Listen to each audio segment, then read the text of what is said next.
Alright, this is section 3.1, functions. This first problem wants us to determine the domain of the variable x. Okay, so when we're looking at domain, we want to know if we have any restrictions. So I'm going to say f of x. This is what we mean, function notation. It is the same thing as saying y equals. Okay, so f of x and y are the same.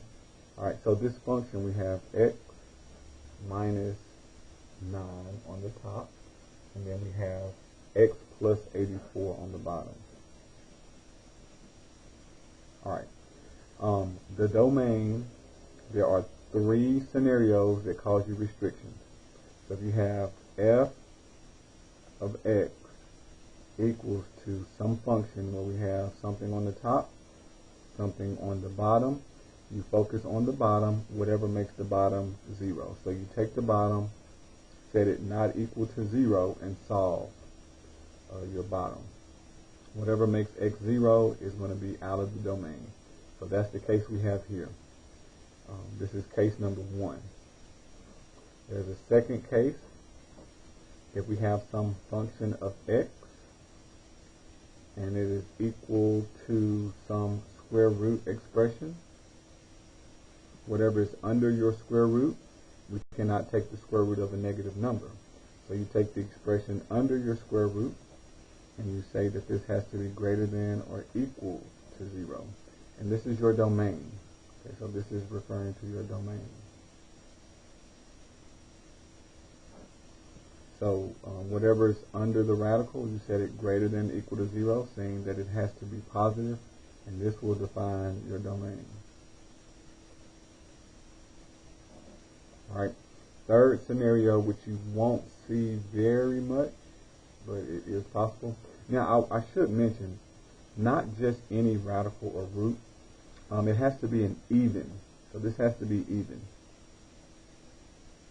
So it has to be like a regular square root, or it has to be a fourth root, or a sixth root, or something like that. Alright, so if it has an odd root, there's no restriction. So if there was like a 3 out here, a 5, or any odd number, these are okay, no restrictions. Okay, so only even roots.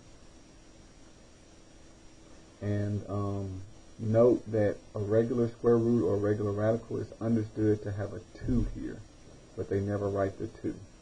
So these are all even. These are when you do this method here, when you have even roots.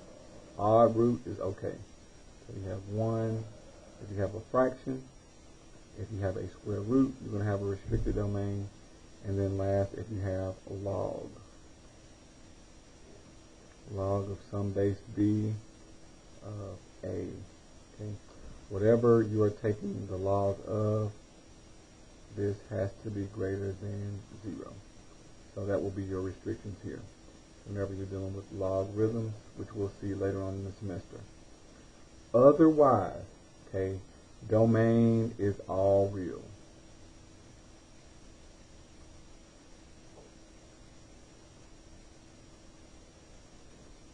So all real, you could say all real. You could say the real symbol, which is like the boldface R. Or you could also do from negative infinity to positive infinity. This is interval notation. So you can just say all real, you can do this symbol, or you can do this. So if you're dealing with a function and you do not have a fraction, and you do not have a square root, and you do not have a logarithm, your domain is default all real. Okay, unless we have something else going on. But these are the three we look for.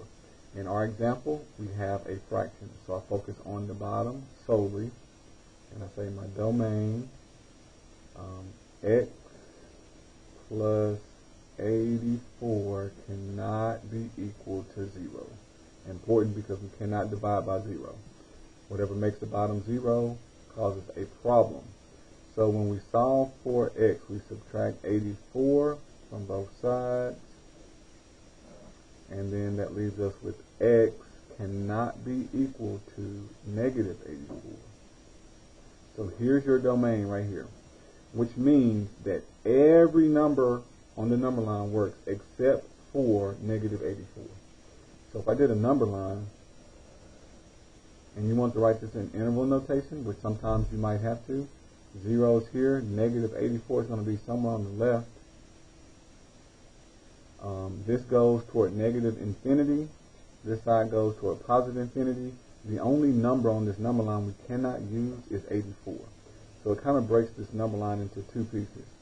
The left side of 84, negative 84, to negative infinity, and then you have the right side of negative 84. Negative 84 to positive infinity.